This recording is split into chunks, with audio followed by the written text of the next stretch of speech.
Hey everyone, welcome back to my channel. My name is Claire. I'm glad you could be here.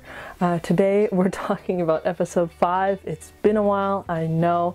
We'll also be talking about some channel stuff, so I'll put a timestamp in here if you want to know when that stuff is happening, which will be at the end of the video. But first, we're going to talk about episode 5 of Wheel of Time. Let's jump into it. Okay, so full disclaimer, as you know, judging just by the date that this video went out, it's been several weeks since my last review. We'll get to that in a minute. So I've been sitting on this review for a while, and I'm just gonna talk about it. I've got a lot of my notes here. I watched it a little while ago, so not everything is super fresh, but I took pretty good notes, so a lot of it's coming back to me. But I'm gonna keep it short and sweet. So here we go. Overall, I think that this is probably my strongest episode yet. I really enjoyed this one. I thought that across the board, it was really strong. Acting, setting, everything I look for and have looked for so far in the series, I found in this episode in spades. I really enjoyed it. So yeah, right off the bat, I think this one for me was my strongest one yet. I know that for other people, there were some mixed reviews, just some stuff they liked, some stuff they didn't. I know this one kind of went a little off the plot a little bit in terms of what happened in the episode, and that kind of bugged some people, but for me it really worked, and I'm going to get into why. First of all, setting wise, I think Tar Valon looked great. The city had a really strong look to it aesthetically. The architecture, the physical presence of the city, while they integrated the multiculturalness of it really, really effectively. So you could see that the physical buildings and the setting of Tar Valon was one aesthetic, and then you can see how people from all corners of the world integrated and made the city their own, which I think was really, really smart and just really helped to add a history to the show and to the setting and to the world and to this city in particular. So I thought that that was really, really strong, and it looked really awesome. I really bought into it, and I thought it was just cool all the way through. I loved just looking at the city scenes and picking out things, and yeah, I wanted to pause and just look at the way that they had constructed the scenes and things like that. So that was really awesome. Secondly, plot-wise, I thought that this episode in particular had a really strong thematic sense across the episode. It was contained in a way which I enjoyed. It felt like it had a beginning, middle, and end, while also working fluidly through the rest of the season. I loved as I said, I loved the self-contained nature of this episode. Obviously, you need to watch the other episodes to understand this one, but I did like that this one had an arc of its own in a way, which really worked for me. And it's no surprise to you, I really love the Aes Sedai and Warder relationship, so to have this episode focus on that was really exciting, and I just really enjoyed it and loved that look into that relationship even more. Particularly just because I think in the books and in this TV show so far, that for me is like one of the most compelling things, is that relationship and that dynamic and that magic and all that kind of stuff surrounding those Aes Sedai and Warders. I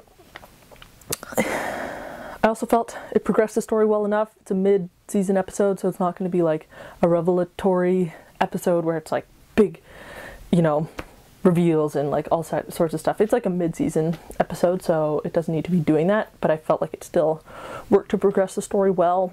In that vein, moving on, the acting I think worked really well, and I think that the acting was good enough that it covered up any, you know, qualms I might have had with the way characters looked, and you know where this is going if you've seen the episode. A lot of people leading up to the premiere of this episode, premiere of this season, all that kind of stuff, have really been, myself included, concerned with the way, you know, Loial is going to be portrayed. He's a pretty prevalent character. He appears quite a bit, but he's also one of the more noticeably non-human characters. I mean, he's humanoid, but he's not like the other characters in that his physical description is very different. So, obviously, anytime you have that kind of thing, you're like, ooh, I wonder what they're going to look like. And I wonder how they're going to be portrayed. I was not fully sold on the makeup costuming aspect of Loyal. I felt, I don't know, it was a combination of, I think, absolutely part of it was my vision for Loyal was different, and that plays into it. Obviously that is not the creator's fault that I had a different vision. That's just something that I think that was playing into my disconnect with the way that Loyal looked. Also, I think in general, it came across to me like I just felt like I could see the person in the suit, in the makeup, a little bit. I was hoping for, I don't know what I was hoping for, but I mean, I guess the example is like, obviously in Lord of the Rings, the orcs are not real orcs, but I have a hard time when I'm watching those movies believing that there's people in those costumes, you know, like it's so believable, and that's a large part of all components. Makeup is really strong, cinematography is really strong, the acting is really strong, all those kind of things support this notion that they're really orcs, and you like begin to believe it. And I think part of just like the makeup and the costuming and stuff like that just didn't work for me, in a sense that like I didn't believe that he was a fully fleshed being as much as a character in a TV show, which is a little bit of a letdown. I think it could have been stronger. However, all that put aside to say that the actual acting by the actor is phenomenal.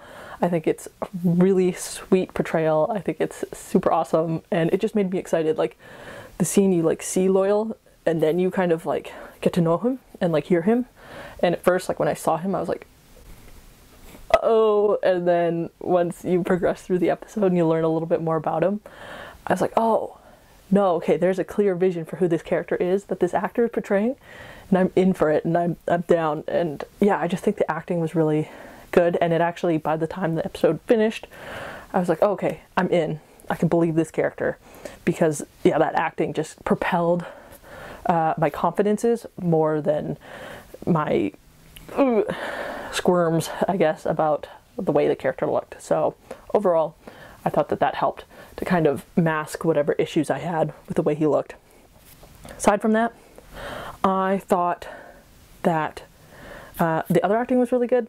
I loved Moiraine and Nynaeve, but I mean, for me, this one really goes to Lan. This episode is more, I found, centered around his kind of emotional journey, especially because it's more heavily to do with the warders, and the one warder in particular. And I just, I'm obsessed. I love Lan in the books. And I'm at the part of the books where I'm getting into that slump portion of the books. I'm just in book 6 now. And I'm not seeing a lot of Lan, and I'm wanting more of his journey and things like that. So to have such a strong portrayal of Lan by Daniel Henney is like amazing and so good, and just, I don't know, it's just so exciting to see this character be portrayed in such a strong way. And I just really loved this episode. I loved the culture with the warders and the Aes Sedai, the funerals and the ritual, all that kind of stuff I thought was really good. And that end scene was really powerful to me. I think it was well done. It wasn't oversold or over emotional, or just kind of like, you know, sometimes these really emotional scenes can go a little weird and you're just like left sitting there like, ooh, I shouldn't be here right now. No, this one felt like we were invited into this moment, and I really enjoyed that and thought it was good and a great way to cap off that episode, especially knowing where the episode started. So that's my review. We are finished episode 5 now, so I feel like I'm beginning to kind of come up with my overall thoughts for the season. In the first couple episodes, I didn't want to, you know, talk about what my thoughts were overall because I hadn't seen the whole season.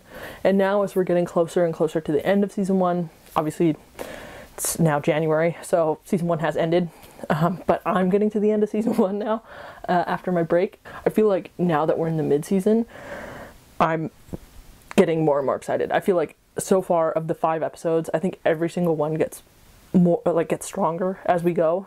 2 was stronger than 1, 3 was stronger than 2, so on and so forth. And like I said, 5 has been the strongest episode for me.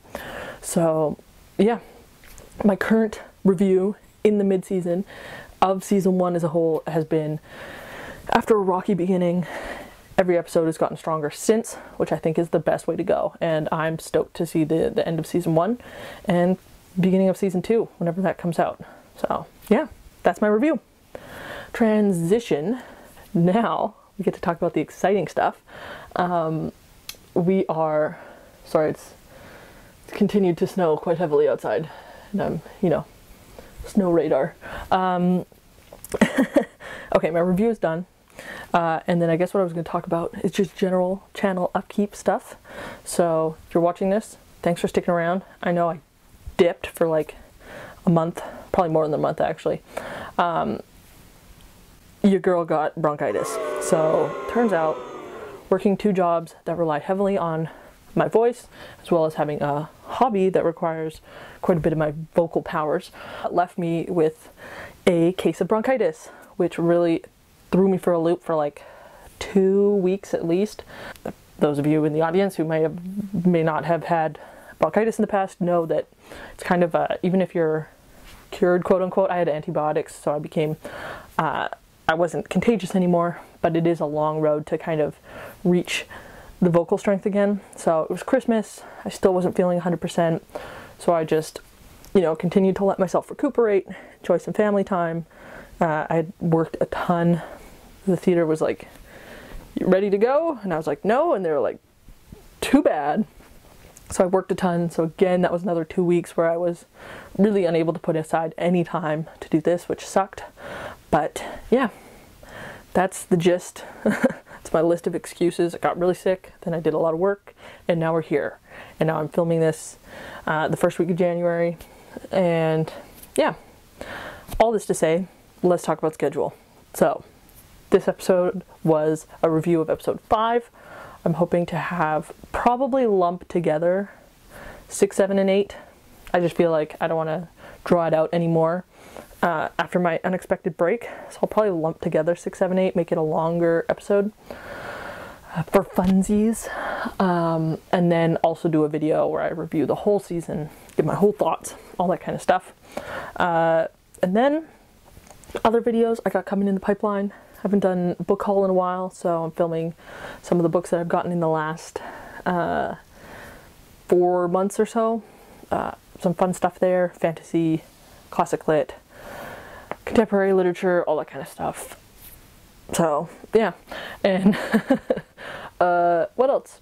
I got some other stuff in the pipeline. I just about finished. I've got about 60 pages left of, it's right here, Priory of the Orange Tree. Ooh, I don't want to get into it, but it's so good. So I kind of feel like I want to film a review for that. So be on the lookout, as well as maybe some general 2022 things in terms of what I'm hoping to read, what I enjoyed last year, all that kind of stuff. I've also been watching a lot of movies. I'm preparing for Oscar season, so there's definitely going to be some of that stuff coming down the pipeline as well. But I'm very excited. If you have a video idea, absolutely let me know. I love to create, but sometimes, you know, the old noggin runs out of ideas. So if you've got stuff that you'd like to see me do, let me know. And yeah, that's basically it. Let me know what you thought of episode 5 of Wheel of Time. Leave a comment, whether you liked it, you didn't, one aspect I talked about, something I didn't, all that kind of stuff. Obviously, keep the spoilers for the end of the season to a minimum, because I haven't actually seen the end of the season as of filming this, so por favor. And yeah, all the other stuff, comment whatever you want, within reason. With that, I've been Claire. This has been my video. And if you like what I'm doing, if you like my other content, please leave a like, comment as I said, subscribe, and I got a bunch of other content, so whatever. Have a good afternoon, evening, whatever you got going on in your life, and I will see you in the next video. Bye, everybody.